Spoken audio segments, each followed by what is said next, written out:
आप सभी को नमस्कार। पॉलिटिकल अलायंस स्टडी में आप सभी का स्वागत है। पॉलिटिकल थ्योरी अर्थात राजनीतिक सिद्धांत का जो सीरीज चल रहा था, उसका आज 6वां पार्ट है। तो चलिए हम लोग एक-एक करके वन लाइनर प्रश्नों को देखते हैं। दिया है राजनीतिक बाध्यता। राजनीतिक बाध्यता का अर्थ है कानून के प्रति वाजिब आज्ञाकारिता। फिर है कि वैधता के वेवर उपागम के विकल्प के रूप में वैधीकरण संकट विकसित किया गया है हैबरमास और ओफेक द्वारा। फिर दिया है अगला कि राजनीति विज्ञान में जो सत्ता है कि उसकी अवधारणा मुख्य रूप से है राजनीतिक। फिर आगे दिया है कि राजनीति विज्ञान को शक्ति का विज्ञान के रूप में परिभाषित किया है। तो किसने किया है? तो ये कैटलिन ने किया है। अगला है कि अंतर्राष्ट्रीय संबंधों में शक्ति है सापेक्ष। फिर अगला है कि 1688 गौरवपूर्ण क्रांति जो हुई थी वो कहाँ हुई थी? तो ये इंग्लैंड में हुई थी।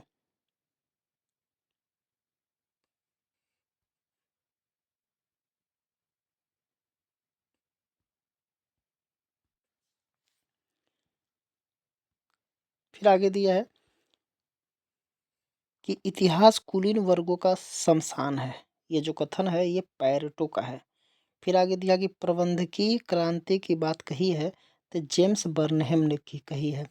आगे दिया कि शक्ति की विशेषता नहीं है तो शक्ति एक पक्षी होती है। ये उसकी विशेषता नहीं है, शक्ति एक पक्षी नहीं होती है। अगला है कि शक्ति और प्राधिकार में निर्भेदक तत्व हैं। तो क्या है? ये वैधता। शक्ति और प्राधिकार, प्राधिकार का मतलब यहाँ पे होता है सत्ता। तो शक्ति और सत्ता में जो होता है वैधता, यानी कि जो शक्ति वैध रूप से होती है समाज के द्वारा, राज्य के द्वारा, वो सत्ता कहलाती है, अर्थात वो प्राधिकार कहलाती है। तो वही है निर्भेदक जो तत्व है वैधता है। अगर वैधता हट जाए तो प्राधिकार या सत्ता नहीं रह जाएगी, वो शक्ति ही रह जाएगी। आगे दिया है एक स्वप्नदर्शी समाजवादी का अर्थ होता है जिसके विचार अव्यवहारिक हो। आगे दिया है सर्वाधिकारवाद शब्द का प्रयोग सबसे पहले जो किया था वो मुसोलिनी ने किया था। सकारात्मक उदारवाद के जो प्रवर्तक है जे एस मिल, यानी कि John Stuart Mill, T H Green, Thomas Hill Green और एल टी हाफहाउस। ठीक है। अगला है कि समाजवाद शब्दावली का प्रथम प्रयोग हुआ था रॉबर्ट ओवेन द्वारा। अगला दिया कि नव वामपंथ का प्रमुख विचारक माना जाता है, ये हर्बर्ट मार्क्यूज को माना जाता है। अगला कि समाजवाद एक टोपी की भांति है जिसने अपनी आकृति खो दी है, ठीक उसे सभी धारण करते हैं। यह कथन जो है सीईएम जोट का कथन है। आगे दिया है कि चीन की कम्युनिस्ट पार्टी ने अपनी दिया है कि 14वीं राष्ट्रीय कांग्रेस में यह घोषणा की कि चीन की आर्थिक व्यवस्था का उद्देश्य चीनी लक्षणों के साथ साथ क्या है? समाजवादी बाजार व्यवस्था स्थापित करना है। तो ये 14वीं जो घोषणा पत्र है कांग्रेस की, वहाँ पे कांग्रेस जो है संसद को कहा जाता है राष्ट्रीय कांग्रेस, जो राष्ट्रीय जनवादी कांग्रेस बोला जाता है। अगला है कि स्वेच्छातंत्रवादी विचारधारा का प्रतिनिधित्व नहीं करता है लास्की। अगला है कि वह राजनीतिक पार्टी जो विश्व की समाजवादी पार्टियों का अगुवाई बताई गई है, तो ये लेबर पार्टी जो है ब्रिटिश जो लेबर पार्टी है वो समाजवादी पार्टियों का अगुवाई बताई गई है। आगे है कि एक मूल्य जो एक मूल्य जो उदार लोकतंत्र के दार्शनिक आधारों से भिन्न है, उत्पादन एवं वितरण के साधनों पर सामूहिक स्वामित्व। अगला है कि यह विचार की न्याय तथा स्वतंत्रता में घनिष्ठ संबंध है, उदारवादियों से जुड़ा हुआ है ये। अगला कि समाजवादी राज को मानते हैं एक सकारात्मक अच्छाई माना जाता है। मार्क्सवाद जो है मुक्त समाज का दुश्मन है। ये जो कथन है कार्ल पॉपर का है, मुक्त समाज। आगे है कल्याणकारी राज्य एक ओर साम्यवाद और दूसरी ओर अनियंत्रित व्यक्तिवाद के मध्य क्या है? एक समझौता है। तो हाफमैन का ये कथन है। अगला दिया है कि किसी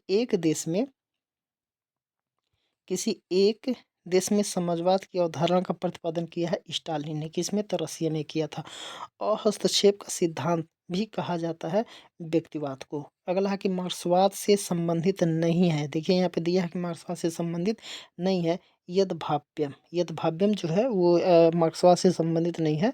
यद्भाव्यम व्यक्तिवाद से संबंधित होता है।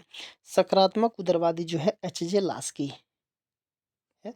आधुनिक उदारवाद न्यूनतम राज्य पहलू में विश्वास नहीं रखता है। आधुनिक जो उदारवाद है न्यूनतम राज्य पहलू में विश्वास नहीं रखता है।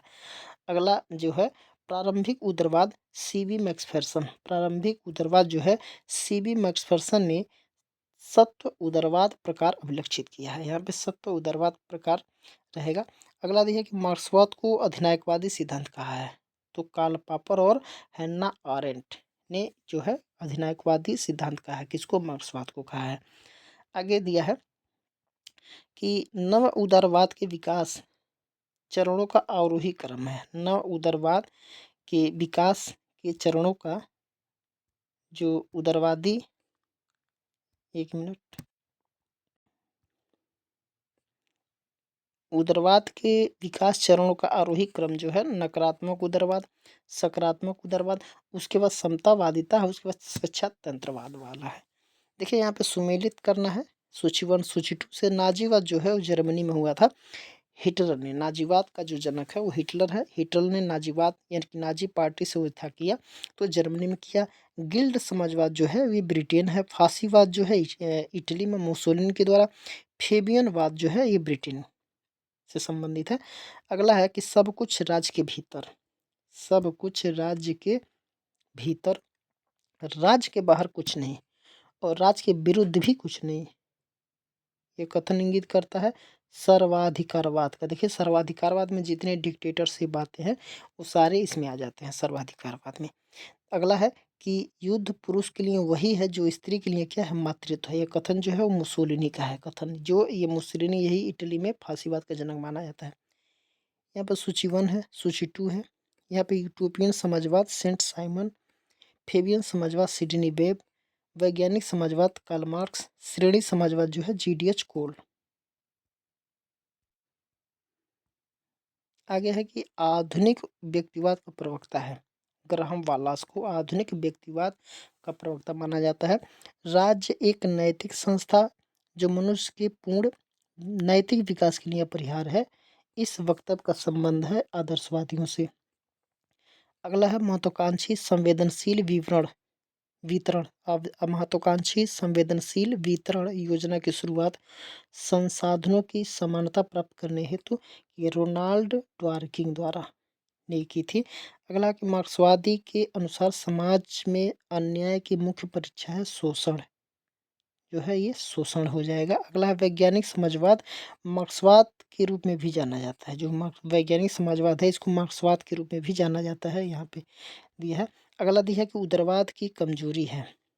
उदारवाद की कमजोरी है क्या क्या है? एक तरफ ये स्वतंत्रता का झंडा फहराता है और दूसरी तरफ ये समानता के लिए तर्क देता है। एक और है, एक तरफ यह बाजार आधारित समाज के ढांचे में काम करता है और दूसरी तरफ सबको समान अवसरों का वादा कराता है। तो ये उदारवाद की कमजोरी माना जाता है। अगला है कि राजनीतिक विज्ञान के अंग्रेज विद्वान कौन है? Harold Laski, Harold Joseph Laski, H J. Laski बोला जाता है। राजनीति विज्ञान के अंग्रेज विद्वान जो हेरोल्ड लॉस्की हैं ने एक बार लिखा कि उदारवाद वर्णन करना आसान नहीं है। उदारवाद का वर्णन करना आसान नहीं है और इसे परिभाषित करना तो और भी कठिन है, क्योंकि यह सिद्धांतों का समूह नहीं अपितु क्या है? ये दिमाग की आदत है। अगला है मार्क्सवाद की एक अन्य विशेषता है।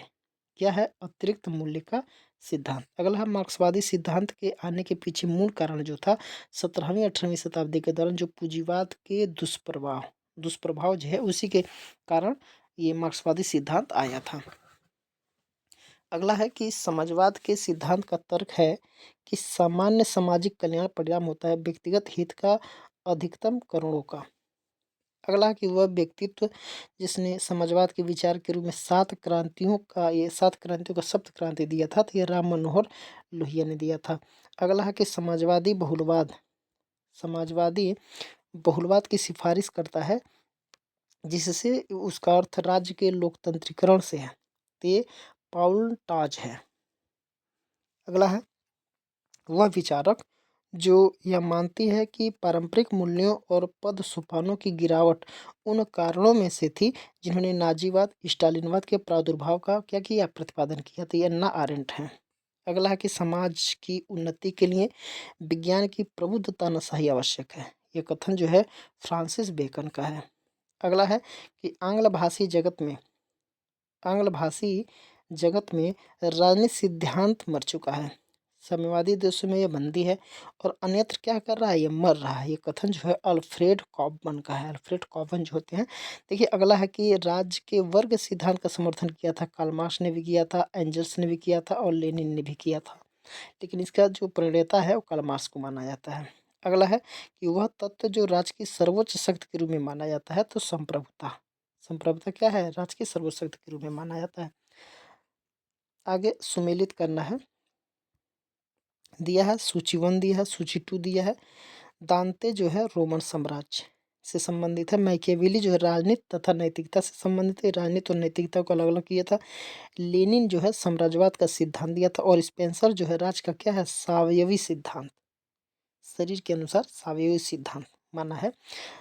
अगला है कि किसी राज्य का सर्वाधिक महत्वपूर्ण तत्व जो है वो संप्रभुता है। आगे दिया है कि एक राज्य का तत्व नहीं है। एक राज्य का तत्व नहीं है, क्या नहीं है, धर्म जो है राज्य का तत्व नहीं है। राज्य के तत्व में जनसंख्या, भूभाग, सरकार और संप्रभुता माना जाता है। 4 तत्व माने जाते हैं। अगला है कि राज्य ही नगर था और चर्च भी। ये वाक्य जो है यूनानी नगरों का व्यवस्था का विवरण देता है। राज्य ही नगर था और चर्च भी, ये दोनों नगर ही माने जाते थे। नगर और चर्च अलग अलग नहीं हुआ करता था यूनान में। जब रोमन काल आया तब चर्च की स्थापना बृहद रूप में हुई और चर्च का वर्चस्व पूरे राजनीति पे छा गया था। देखिए यहाँ पे ये यूनानी नगरों का हो जाएगा। अगला है कि सरकार राज्य का अभिव्यक्त रूप है।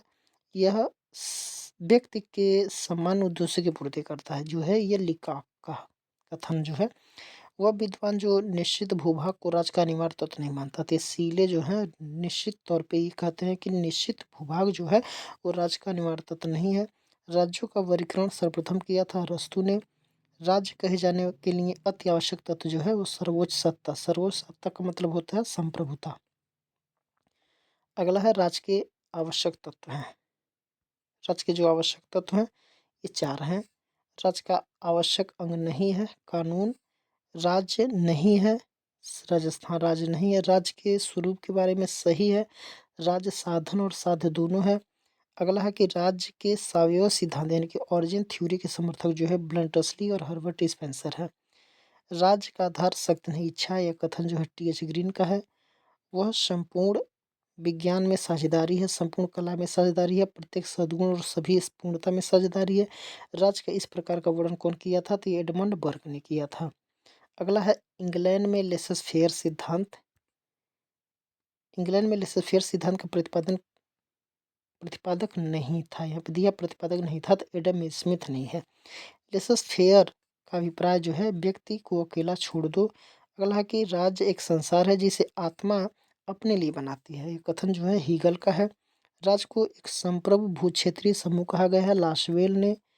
अगला है कि सेवाइन के अनुसार वह दार्शनिक जिसने सर्वप्रथम राज्य को वह अर्थ प्रदान किया जो आधुनिक राजनीतिक विज्ञान में उसके साथ जुड़ा हुआ है, तो मैकियावेली। अगला है कि वह राजनीतिक विचारक जिसने आधुनिक काल में राज्य शब्द का सर्वप्रथम प्रयोग किया था, तो मैकियावेली ने किया है, सबको पता है। अगला दिया है कि राज्य चेतना का अर्थ है राजनीतिक चेतना का अर्थ जो है राष्ट्र के प्रति यानी कि राज्य के प्रति प्रेम। अगला है कि राज्य के निश्चित भूभाग में जनता द्वारा कानून स्थापना के लिए संगठित समूह का नाम है। ये जो कथन है ये लिकाक का कथन है। अगला कि वह विद्वान जिसने समाज को ईंट तथा राज्य को सीमेंट कहा, तो आशीर्वादम ने कहा है। वह विचार है कि राज्य व्यक्ति से पूर्व है, अरस्तु का एक कथन है।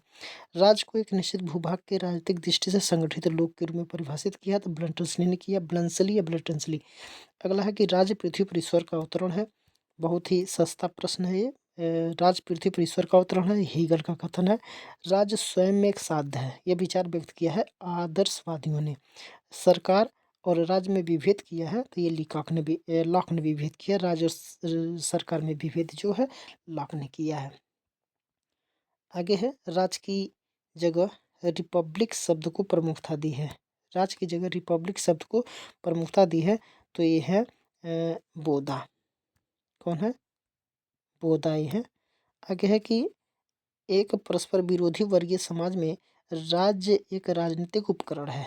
एक वर्ग के ऊपर दूसरे के शासन बनाए रखने का एक यंत्र है। ये जो कथन है ये मार्क्स का है।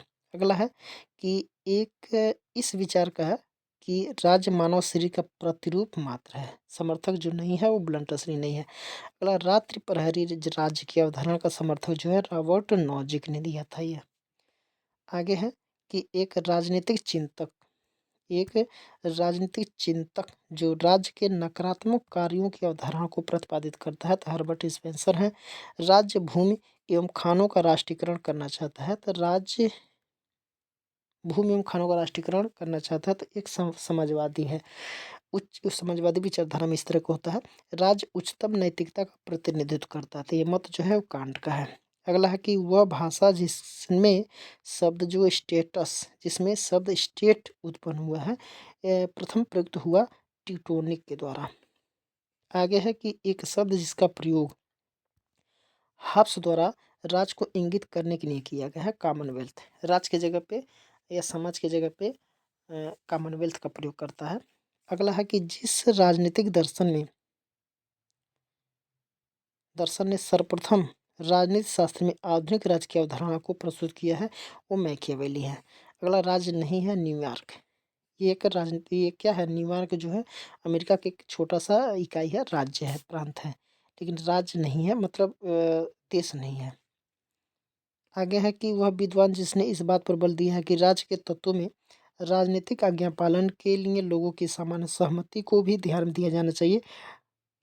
यह डब्ल्यू विलोबी। आगे है रात्रि प्रहरी। राज्य जो है राज्य रात्रि प्रहरी के समान कर करता है जिसकी सीमाओं को आवश्यकता जब व्यवस्थित अस्थिर खतरे में होता है तब पड़ती है। राज्य की भूमिका संबंधी धारणा जो प्रतिपुष्ट करती है वो व्यक्तिवाद को। अगला समाजवादी राज्य बल देता है आर्थिक सुधार पर। अगला इस बात पर बल दिया कि राज्य सर्वोच्च नैतिकता का प्रतिनिधित्व करता है कांट। अगला है कांट इस बात यहाँ पर होगा कांट कांट जो है इस बात का पोषण करता है कि राज्य सर्वोच्च नैतिकता का प्रतिनिधित्व करता है। यही तो है, ये सर्वोच्च नैतिकता का प्रतिनिधित्व करता है, सर्वोच्च नैतिकता का प्रतिनिधित्व करता है तो कांट हो जाएगा। यहाँ पे कांट तो यहाँ पे भराएगा क्या? कांट। आगे है मानव समाज। मानव समाज राज्य के माध्यम से संबंधित व्यक्तियों का बालू का ढेर नहीं बल्कि समूहों का ऊर्ध्वगामी पथ सोपान। ये कथन जो है फिगिस का है।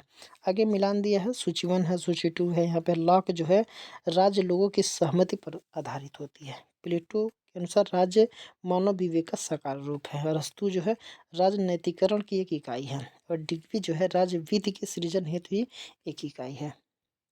आगे है सेवाइन के अनुसार वह दार्शनिक जिसने सर्वप्रथम राज्य को वह अर्थ प्रदान किया जो आधुनिक राजनीतिक व्यवहार में उसके साथ जुड़ गया है, मैकियावेली। अगला है मैन वर्सेस स्टेट्स नामक पुस्तक जो है स्पेंसर का है। अगला राज्य की सापेक्षता स्वायत्तता की संकल्पना ग्रामसी के नाम के साथ जुड़ा हुआ है तो यहाँ पे ग्रामसी हो जाएगा। अगला है कि पुनर्जागरण वाणिज्यिक क्रांति तथा धर्म सुधार आंदोलन के प्रभाव का संयुक्त उत्पाद था राष्ट्रीय राज्य। आगे है चिंतक जिन्होंने राज्य को शक्ति के रूप में परिभाषित किया था मैकियावेली है, नीत्शे है और कैटलिन है। समाजवादियों के अनुसार राज्य के कार्य हैं शक्ति व्यवस्था को बनाए रखना, उत्पादन के साधनों का प्रबंधन और शिक्षा का विकास। अगला है कि एक राज्य की अत्यधिक प्रशंसा करता है आदर्शवादी। अगला है कि कार्ल मार्क्स की रचनाओं में से उसने श्रम के प्रति उदासीनता संबंधी विचार मिलते हैं तो ये 1844 में। आगे है कि वह वर्ग जिसके विचारकों ने वाद प्रतिवाद और संवाद की द्वंद्वात्मक पद्धति का प्रयोग किया तो हीगल भी किया है और कार्ल मार्क्स ने भी किया है। ये पदार्थ को लेकर के चले हैं, ये विचार को लेकर के चले हैं। माओ के अनुसार मार्क्सवादी क्रांति में कृषकों की भूमिका जो है महत्वपूर्ण होगी। शक्ति नहीं बल्कि सदिच्छा राज्य का आधार है। ये वाक्य प्रतिनिधित्व करता आदर्शवादी विचार पर। अगला है कि राज्य के लुप्त हो जाने का विचार जो है संबंधित किससे है? साम्यवाद से। आगे है कि पूंजीवाद के सागर के बीच बीच का समाजवादी द्वीप सारे संसार के सर्वहारा वर्ग के क्रांतिकारी आंदोलन के लिए एक प्रकाश पुंज का कार्य करेगा। ये कथन जो है लेनिन का है। अगला, समाजवादी राज्य को एक राज्य एक अच्छा संस्था है। समाजवादी के अनुसार राज्य क्या है? एक अच्छा संस्था है के रूप में समझते हैं। अगला है कि श्रमिकों की तानाशाही के सिद्धांत को सुपरिष्कृत किया है लेनिन ने स्टेट एंड रेवोल्यूशन में। अगला, मार्क्सवाद स्थापित करना चाहता है क्या? न्यायसंगत समाज, उत्पादन एवं वितरण की आधारशिला आधारित समाज और शोषण विहीन वर्ग विहीन समाज। आगे है, वह विचारक जिसका राज्यहीन वर्गहीन समाज पर विश्वास था, कार्ल मार्क्स का। अगला कि राज्य आर्थिक आधार पर एक राजनीतिक अधिरचना है। यह उक्ति संबंधित है मार्क्सवादी सिद्धांत से। वह भौतिक जीवन में उत्पादन की पद्धति जीवन की सामाजिक, राजनीतिक, आध्यात्मिक प्रक्रियाओं के समान चरित्र का निर्धारण करती है। कथन जो है कार्ल मार्क्स का है। अगला है, समाजवादी विचारक प्राकृतिक संसाधनों के राष्ट्रीयकरण का समर्थन करते हैं ताकि उनका पूर्ण सदुपयोग सुनिश्चित किया जा सके। आगे है, मार्क्सवादियों के अनुसार राज्य की उत्पत्ति में संपत्ति कारक ने सबसे महत्वपूर्ण निर्णयकारी भूमिका अदा की। तो यहाँ पे जो संपत्ति हो जाएगा। अगला है, मार्क्सवादियों का अंतिम उद्देश्य क्या था? राज्य विहीन समाज की स्थापना करना, यानी कि ऐसा समाज जिसमें राज्य न रहे। समाजवाद का विशिष्ट घटक क्या है? उत्पादन के साधनों पर समाज का स्वामित्व। एक सिद्धांत जो मार्क्सवाद का अंग नहीं है, कल्याणकारी राज्य। अगला है कि मार्क्सवाद के अनुसार एक वर्ग राज्य एक वर्ग संरचना है। आगे है कि यह विचार कि विधि एवं स्वतंत्रता एक दूसरे के क्या है? विरुद्ध है, समर्थित है अराजकतावादियों द्वारा। अगला, समाजवादी जोड़ देते हैं किस पे? आर्थिक समानता पे। अगला है कि नव उदार पूंजीवाद का बौद्धिक जनक समझा जाता है एफ ए हेग को। अगला कि नव उदारवादी अपने लाकवादी ब्रह्मांड से अंतर्राष्ट्रीय साम्राज्य सृजित करने की चेष्टा करते हैं जो अधिकतम करता है प्रकृति का विवेकपूर्ण दोहन। आगे है, राजनीतिक सिद्धांतों में से राज्य को एक आवश्यक बुराई समझता है व्यक्तिवाद। आधुनिक उदारवाद पारंपरिक उदारवाद से भिन्न होता है क्योंकि यह विश्व को सभी प्रकार के अत्याचारों एवं शोषण से मुक्त रखना चाहता है। आगे है, राज्य का वर्ग सिद्धांत प्रतिपादित किया है मार्क्स ने। आगे है, उदारवाद का जनक जो है जॉन लॉक को कहा जाता है। उदार राजनीतिक दर्शन का पिता लॉक को कहा जाता है। फ्रांसीसी दलों ने, ये एक ही प्रश्न तरीके से हुआ, फ्रांसीसी दलों ने सबसे पुराना दल जो अब विघटित हो गया है, रेडिकल पार्टी जो है ये विघटित हो गया, फ्रांस का एक दल था। आगे, नव उदारवाद से संबंधित है। नव उदारवाद से संबंधित क्या है? एफ ए हेयक, मिल्टन फ्रीडमैन और रॉबर्ट नोजिक। अगला, फासीवाद की एक विशेषता नहीं है। फासीवाद की एक विशेषता नहीं है व्यक्तिवाद में विश्वास। अगला है कि अहस्तक्षेप की नीति में विश्वास करता है व्यक्तिवाद। अगला सूची दिया है, इस सूची को मिलान करना सूची 1 सूची 2 से। यहाँ पे अराजकतावाद, इसका मतलब है अराजकतावादी जो होते हैं राज को क्या मानते हैं?